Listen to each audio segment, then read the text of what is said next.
अब श्री रामचंद्र जी नियमपूर्वक प्रतिदिन राजसभा में बैठकर राजकाज संभालकर शासन चलाने लगे।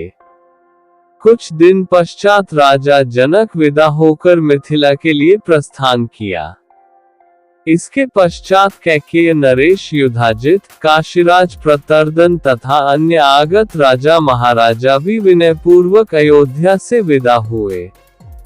फिर उन्होंने सुग्रीव, हनुमान, आगद, नील, नल, केसरी, कुमुद, गंधमादन, सुषेण, पनस, वीरमेंद्र, द्विविद, जाम्बवंत, गवाक्ष, विनत, धूम्र, बलिमुख, प्रजंग, सन्नाद, दरिमुख, दधिमुख, इंद्रजानु तथा अन्य वानर युद्धपतियों को नाना प्रकार के वस्त्राभूषण रत्नादि देकर सम्मानित किया और उनकी भूरी भूरी प्रशंसा करके उन्हें विदा किया।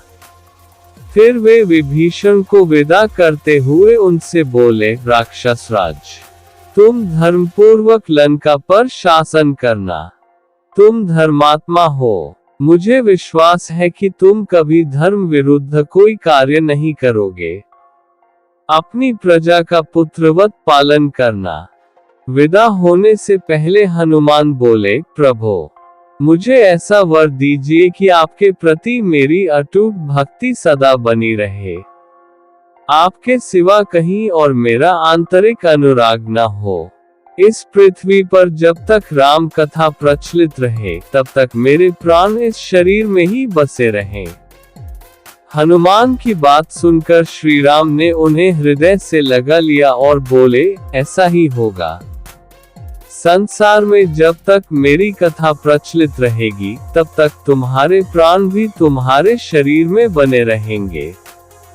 तुमने जो उपकार किए हैं उनके लिए मैं सदा तुम्हारा ऋणी रहूंगा। फिर वे सब लोग श्री राम का गुणगान करते हुए वहां से विदा हुए। विभीषण, सुग्रीव, हनुमान आदि के विदा हो जाने पर भरत बोले, राघव, आपको राज सिंहासन पर बैठे 1 मास हुआ है। इस अवधि में सभी लोग स्वस्थ और निरोग दिखाई देते हैं। बुरे आदमियों के पास भी मृत्यु फटकने में हिचकती है। सभी बाल युवा नर नारियों के शरीर हृष्ट पुष्ट और कांतिमय प्रतीत होते हैं।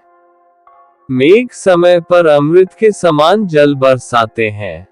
हवा ऐसी चलती है कि उसका स्पर्श सुखद और शीतल जान पड़ता है।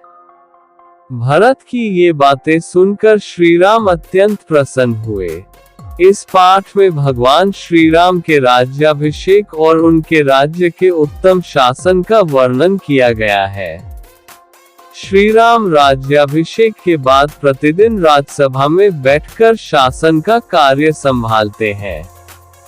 कुछ समय बाद राजा जनक मिथिला लौट जाते हैं और अन्य राजा महाराजा भी अयोध्या से विदा लेते हैं।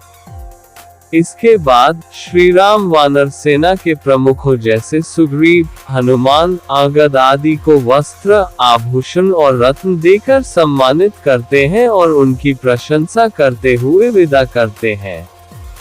विभीषण को विदा करते समय श्री राम उन्हें धर्मपूर्वक लंका पर शासन करने का निर्देश देते हैं और कहते हैं कि उन्हें विश्वास है कि विभीषण कभी भी धर्म का उल्लंघन नहीं करेंगे। हनुमान श्री राम से प्रार्थना करते हैं कि उन्हें राम के प्रति अटूट भक्ति का वरदान मिले और उनकी प्राण राम कथा के प्रचलित रहने तक उनके शरीर में ही बने रहें। श्री राम उन्हें आश्वस्त करते हैं कि ऐसा ही होगा। इन सब के विदा हो जाने के बाद भरत श्री राम से कहते हैं कि उनके राज्याभिषेक के 1 मास के दौरान सभी लोग स्वस्थ, निरोग और हृष्ट पुष्ट हैं।